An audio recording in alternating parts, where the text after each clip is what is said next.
Hello and welcome to another episode of Leah Talks. And today we are joined by Jacqueline. So, Jacqueline, can I ask you to introduce yourself and let us know who you are and what you do? Hi, thank you so much for having me here, Leah. It's great to be with you, and I'm looking forward to our conversation. So, I am Jacqueline, Jacqueline Rose. Today, I call myself a menopause educator and coach, but I come from the world of yoga, which I know we're going to talk about, and I'm super excited for that. I am a 49-year-old married mother to five kids. My kids range in age from my 11-year-old is my baby, and my 22-year-old is my eldest, and I have all numbers in between. So that's in a very small nutshell. So, a busy, busy life then with five kids. Yes, I am that archetypal busy working mother. Yes, yeah. Well done to you because that's not easy. I don't find that easy with one, let alone with five of them. So, It has its challenges, yes. yeah, it definitely does. How can we go a little bit into your story of obviously you said you do yoga. So can we go Yes. a little bit into your story on how you I said got into yoga and the more kind of spiritual side of life? Yeah. So I will tell you that my first career was in the environmental field. I was environmental projects manager, worked at NGOs, did environmental education. So that's sort of to put it in context. And then after baby number five, um, and our eldest had gone through some health challenges, I basically turned around and said, like, I want to do something different. At least I want to do something for me. Looking back in hindsight now as a menopause educator and coach, I was 39, 40, and I realized that was that very early stages of perimenopause showing up for me because I really had that feeling like I wanted to do something for me. I wanted to do something that was just, in my own space that wasn't anything to do with work or family or anything. I just needed something for myself. And I now realize that was those early perimenopause signs showing up. And that was, when I was 39, turning 40. And having had five kids and practiced yoga off and on, I decided, and I'd also we'd been living in America for a couple of years, and I'd worked as a yoga teacher for early childhood development age, like early childhood education age. I sort of taught myself and I thought, okay, fine, now I want to do something for myself. Why don't I look into maybe studying yoga or doing something in the yoga space? After a lot of decision making, I decided to train as a yoga for pregnancy and birth teacher. And I thought, you know what, I've been, pregnant five times, I've given birth, I sort of know what this is, and it's combining yoga, which I know is going to be good for me.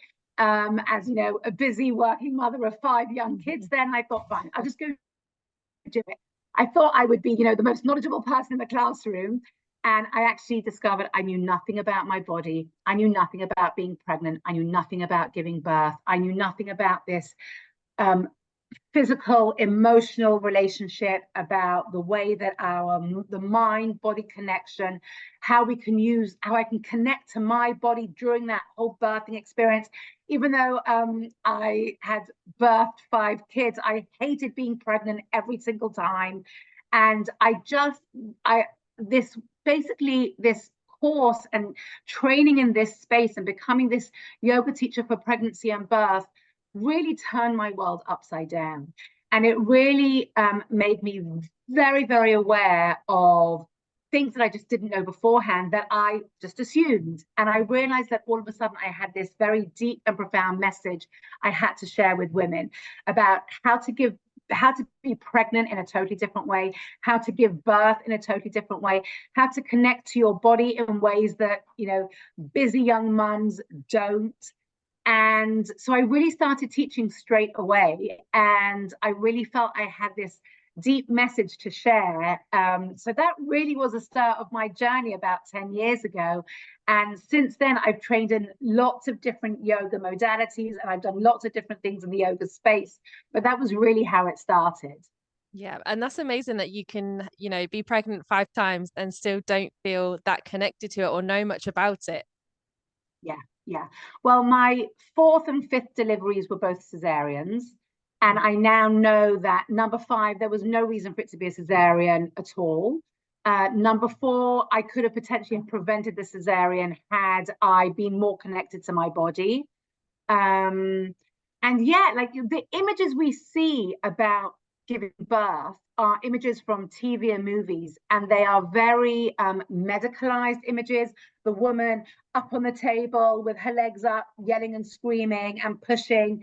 Now, there is a reason why births have become medicalized and why births have become hospital in the hospital environment. Why they moved from the fields, and why, you know, as our healthcare system developed over time, you know, that very natural, very in tune with our body ways of giving birth, there were a lot of health risks. There was a lot of potential, you know, death to the mother, to the child. So medicalizing it and hospitalizing it was important.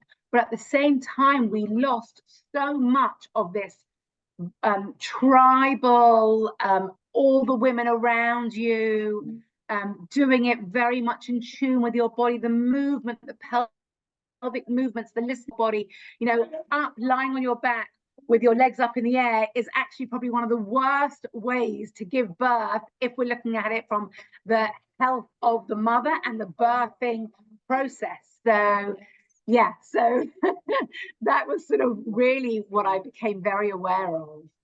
Yeah, yeah, I love that because you do just kind of, I guess, look at what's been on TV and stuff and go by that. And I mean, when I was pregnant, probably the wrong thing to do, I kept watching episodes of Call the Midwife, which was very Right. extreme cases of pregnancy, and you know, probably not something I really should have watched. Yeah.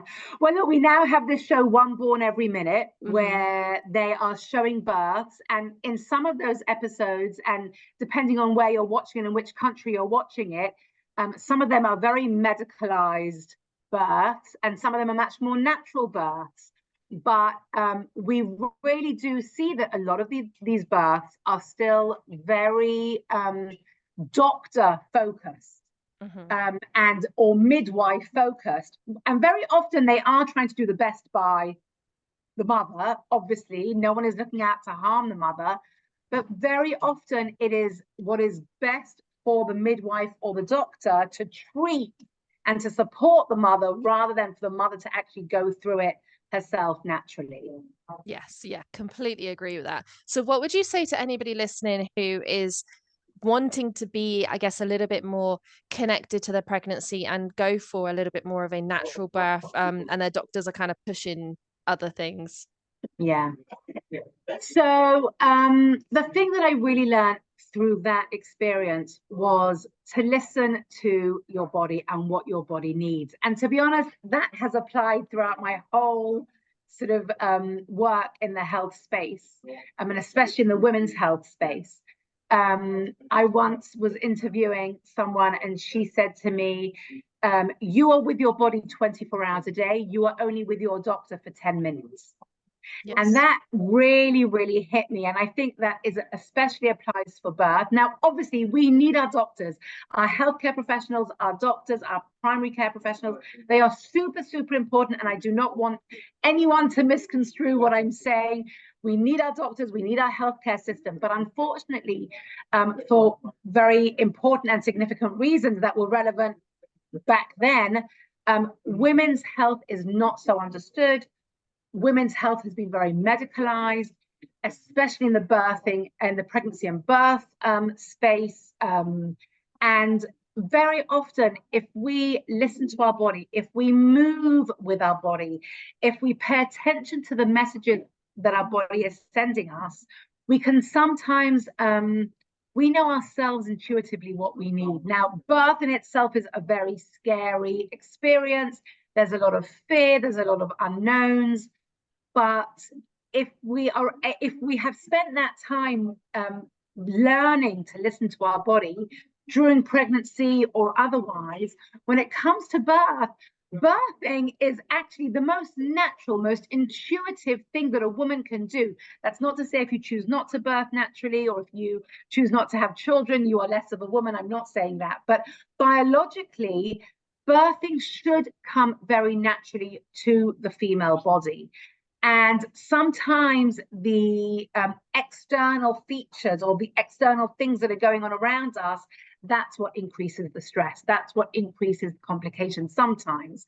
I'm not saying you should have a home birth, and I'm not saying you should ever have a doctor around, but we need to give ourselves space to listen to our bodies more than we give ourselves credit for. Yeah, yeah, I completely agree with that. And it's a shame really that we have to kind of, disclaimer, don't still listen to your Yes. doctors and all this. It's a shame, but I completely understand and can relate, because I was 2 weeks late with my daughter, and we ended up having to have an induction, and I kind of felt like it was wrong, and I still feel in my heart to this day that if we had just waited a day, she would have come out. And we did end up having a few complications, and I am convinced it is because of that. And the Yeah. doctors knew what they were doing. She came out perfect, healthy, we're all okay. But sometimes it is good to listen to your own intuition as well, and that's Yeah. all of it just goes with understanding your own body, isn't it? And yoga Yeah. is such a great tool for that, because it does teach you Yeah. how to listen to yourself, how to listen to your body, your breath, your mind, you're going through the poses. So what kind of, obviously I know you said you've done pregnancy yoga. Yeah. So the What's your next favorite type of yoga? Oh, well, I'll tell you the next training that I did, and the yoga for pregnancy and birth really led to the next thing. And the next thing really was the thing that cemented my work in the women's health space. And I trained in yoga for women's health. Mhm. And yoga for women's health puts the woman and her health journey at the center of yoga. And it really draws from all the different elements, tools and techniques, breath work, but it really is about very female centric and women's health centric yoga. So the yoga there, we use yoga as the tool to help us navigate different things that we are experiencing, whether it be PMS or menstrual cycles or infertility or pregnancy or menopausal symptoms or anything and everything in between. Really understanding how yoga plays a role in connecting to your body, creating a space. The language we use is using your yoga mat as a laboratory to really begin to help you explore and be inquisitive about your body. And every day you show up on the yoga mat differently. So it's nothing obviously, there's, depending on which teacher you're working with and how who you're connected to and the energy of the person that you're learning from. But really, every day you show up differently, and every day as a woman you show up differently. So the way that you practice yoga today may look very different to the way you practiced yesterday and the way you may practice tomorrow. Because when we understand really deeply understand how a woman changes every day. Obviously, we have a menstrual cycle, which is on average, about 30 days, but there's a menstrual cycle. So in that menstrual cycle framework, every day your hormones are in a different place. So every day how you show up is going to be different. If you are struggling with stress at work, you're going to show up differently. If you are trying to get pregnant, you're going to show up differently. If you are pregnant, you're going to show up differently. If you're having fertility treatment, you're going to show up differently. If you're perimenopausal, you're going to show up differently. So how does your yoga reflect how you're showing up, and how can you use your yoga to support you as we change on a daily basis? So that training really was the start of me really connecting to my body, really connecting the dots of women's health, and really impacting how I support women today. I combine now yoga with a lot of other things I do, but for me, yoga is sort of the foundation of everything that I do. Yeah. Yes, I love it. I love all this because it is so important, and it's so difficult for women because we do have all these hormones flying around constantly that just changes everything. And I don't know if Yeah. this is something that that you recommend, but I know I've been cycle tracking, and it's amazing to see, like, you know, every third day of my cycle, I want to blitz the house. It just every single time it just happens. So it's really Yeah, good to kind of keep track of these things as well, to find out yeah, what mood you're going to be in, and don't yeah, plan like a big social event on a day that you know that normally you need to be on your own, or something like that. Like you yeah, said, using it as a tool. yeah, So yeah, yeah. that is really And amazing. it's one of the not problems I have, but it's one of the challenges I think that yoga teachers have, that they may not even realize, and that often yoga students, in a class, don't necessarily realize that they are experiencing. When you're teaching a class of um, a diverse class, whether it be male, female, different ages, different abilities, as many yoga teachers do, you not only may have diversity in gender, age, or ability, you're also going to have diversity in where different women are, either in their menstrual cycle or in their life cycle. And so many, you ask sort of what practice or what form of yoga do I work with? I find that many of the forms of yoga are very restrictive. You have to do certain poses, certain asanas in a certain way. There is a sequence of poses that you have to do. You have to look a certain way when you are doing certain poses. And for women in general, I think that approach, in my personal opinion, is too restrictive for women, because I may do a downward dog pose and it's still my body, but it's going to look different every single time I do it. So when I'm in a class, either as a teacher or as a student, the way that I show up is different. The way that I practice is different. So when there is very prescriptive ways of how things should look, or even more so as students, when you're comparing yourself to the person next to you doing a pose, I think that potentially can be maybe problematic or challenging. I think as women, we need to really learn how to practice yoga in a very different way. Mhm. Yes, yeah, agreed. Definitely. I So know that may be a little bit controversial. I'm sorry. no, this is good. I like this talk. It's good talking about all this. And you know, on my podcast, I feel like we've had a lot of talk about parenting and yoga, but not so much about women's health and hormones and things like that. So it's really good to get all this information out there. So for anybody listening who kind of thinks that they might be starting the menopause, what kind of symptoms should they look out for? Yeah. So, having been a young mother and now a mother of teenagers, and definitely for myself in perimenopause, um, I definitely see that yoga has played a different role at all of those stages. So there may be sometimes when you need the yoga to wake up and be energized, and then sometimes you may need the yoga sort of to more calm down and for more of the breath work and more to connect.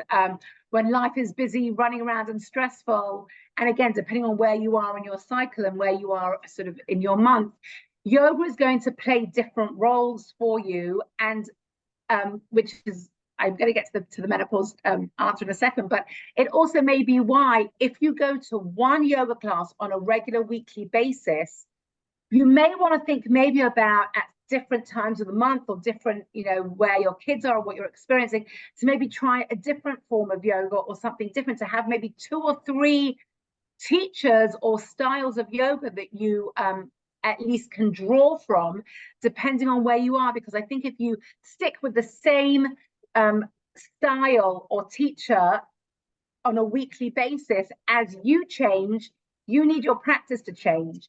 And that is very much reflected in perimenopause and menopause. So in perimenopause, again, depending on what is going on with you, we are going to need slightly different things. But in terms of using yoga, we can use yoga as a way to manage and help treat certain specific symptoms. So the typical symptoms, perimenopausal symptoms that people are very familiar with, so like the top 5 are like hot flushes, night sweats, sleep changes, insomnia, brain fog, and weight gain. There is a very, very long list of symptoms way beyond that. So things like bloating or digestive issues, ache and joint pain, muscle mass loss and bone density loss, or those types of things, we can definitely think about how yoga can help us with those. Insomnia and night waking and not being able to fall asleep also. But for example, digestive issues, a lot of yoga poses are really great for the digestive tract, for helping to relieve bloating or cramps, constipation. Obviously, all the joint pain and working to improve muscle mass and bone density, or the weight bearing exercises. We know that strength training and weight bearing exercises are super important to help support or to counterbalance muscle mass loss and bone density loss. Just the general movement, flexibility, balance. We know that as we age, we very often lose balance, grounding, flexibility, very much because of the loss of estrogen in women as we age. All of these things are like tick, tick, tick, tick with yoga practice. You know, we really can support our long-term health and well-being and treat very specific menopausal symptoms with regular yoga practice. And I, in addition to all the work that I do with my clients and the very integrative approach and looking at, you know, nutrition and stress and sleep and all those things, I feel that yoga as a basic really hits so many of the things that women need as we age. It sort of seems like a no-brainer not to do it. Yes, yeah, definitely agree. And like you said, with all the symptoms that you just mentioned, then it all comes back to knowing your body again and knowing what you need at the time and what you are going through. Yeah, Yeah. definitely. And definitely paying attention. I think one of the main messages that I've learned through yoga is it really gives you that space and ability to listen to your body, which is something that us as women, we need to be doing consistently. Mm-hmm. We get distracted with work, families, young kids, responsibilities. We get very distracted. We don't listen to our bodies, and then our body, all of a sudden, you know, we wake up and we can't move because, you know, we've got a problem with our back, or our knees, you know, are hurting us, or something. There's some health issue that all of a sudden it's like, where did that come from? Had we been paying attention to our bodies, we would have been noticing it. And as you know, lie on the mat and do that meditative breath work, whether it's at the beginning of a session or at the end of a session, as you move and see how your body is feeling. I always say, like, I have a lower back problem that doesn't bother me because I do yoga regularly. I've now got knee issues, which is definitely part of my perimenopause experience, but when I practice regularly, I don't have any issues. That's not because I don't have any issues in my physical well-being, even in my mental well-being. It's that I am preventatively looking after my body, proactively, preventatively looking after my body on a regular basis with my regular yoga practice. And when you don't do that, the things slowly build up.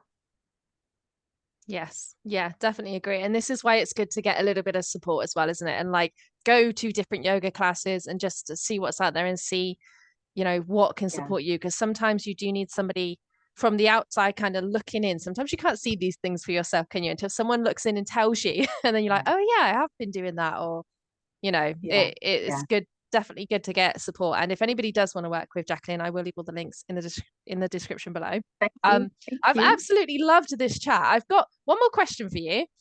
Yes. And this doesn't have to be about what we've talked about today. It can be absolutely anything at all. But can you give 3 pieces of advice you wish you knew? Could be anything at all. Yes. Oh, this is a good question. You put me on the spot. So I think there's 3 pieces of advice. 3, wow. Okay, the first one is definitely to pay attention, to listen to your body. I think that, as we've talked about, if we were listening more to our bodies, we would know more what to do. We would be able to just have that awareness. I think, yes, I think paying attention is really, really critical. Listening, not waiting until things get really bad, not being scared, but really listening to the messages our body's sending us. That's the first thing. Mm-hmm. The second thing is the real deep connect between the mind, body, the physical and emotional, in both directions. The way that our physical experiences impact us emotionally and the way our emotional experiences impact us physically. So physical ailments or things that are bothering us physically very often have an emotional source. Very often our emotions or our emotional experiences are expressed in very physical ways. So I think that not to belittle and diminish, and to really understand that very deep physical emotional connection, mind, body, physical, emotional, whatever you want to phrase it. Yeah. And the third piece of advice, I think, is this is what I really learned in the women's health space, in my functional medicine approach to women's health, is do not underestimate the health impacts of stress.